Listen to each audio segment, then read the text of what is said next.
ఇక ప్రకాశం జిల్లాలో మాజీ మంత్రి బాలినేని శ్రీనివాసరెడ్డి ఎమ్మెల్యే దామరచర్ల ఆంజనేయులు మధ్య మాటల యుద్ధం కొనసాగుతోంది.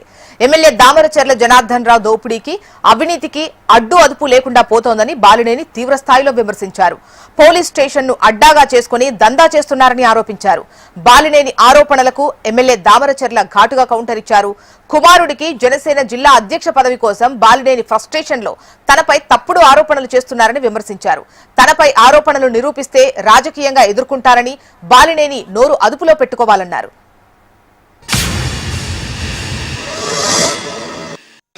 ప్రజలందరికీ తెలియజేసుకుంటా ఉన్నా, ఏ ఇబ్బంది, ఏ ఎమ్మెల్యే వల్ల ఏ ఇబ్బంది వచ్చినా నా దగ్గర రండి, నేను పోరాటం చేస్తా. నేను అవసరమైతే నా మీద కేసులు పెట్టుకుంటా, కానీ మిమ్మల్ని కాపాడేదానికి నేను సిద్ధంగా ఉన్నా. ఇది వాస్తవం, ఇది జరుగుతుంది. అంటే నేను హైదరాబాద్లో ఉన్నాను అనుకుంటున్నాడు. నేను హైదరాబాద్ ఎందుకున్నానంటే ఈ కూటమి ఈ క్లాష్లు వస్తే ఎందుకు గొడవ పడతా, నా వల్ల కూటమి ఇది వద్దని చెప్పి నేను దూరంగా ఉన్నా. కానీ మాట మాటికి మన్నే రెచ్చగొడుతున్నాడు.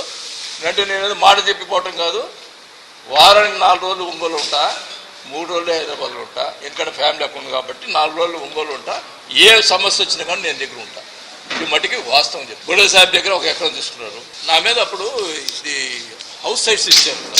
హౌస్ సైట్స్ ఇచ్చినప్పుడు అగ్రహారం వాళ్ళ దగ్గర ల్యాండ్ తీసుకున్నారు. సర్వేరెడ్డి పాలెం దగ్గర వాళ్ళ దగ్గర ఇక్కడ వెంగముప్పాల దగ్గర ల్యాండ్ తీసుకున్నారు. ల్యాండ్లో నేను పర్సెంటేజ్ డబ్బులు తీసుకున్నానని మాట్లాడాను. మొత్తం ఆ రోజు రైతులందరూ వచ్చి ఆయన ఖర్చులు పెట్టుకొని మాకు ల్యాండ్ ఇప్పించాడు మమ్మల్ని అని చెప్పి మాట్లాడారు. ఈయన G+3 ఇల్లు కట్టేదానికి ఈయన ముందర అక్కడ ల్యాండ్ తీసుకొని తక్కువ రేటు తీసుకొని నువ్వు అక్కడ వ్యాపారం చేయలేదా? ఓపెన్ చెప్తున్నాను కదా, కూటమిలోకి వెళ్ళకపోయింటే ఇద్దరిని లోపల ఎగిపోయి ఉంటే అప్పుడు చెప్పేవాడిని నేను. ఖచ్చితంగా లోపలికి వెళ్ళారు వాళ్ళు చేసిన పాపాలకి, వాళ్ళు చేసిన కబ్జాలకి. ఇవాళ నా దగ్గరకు పాపం ల్యాండ్లు పోయి నా దగ్గరకు వచ్చి ఏడ్చిన వాళ్ళు ఉన్నారు.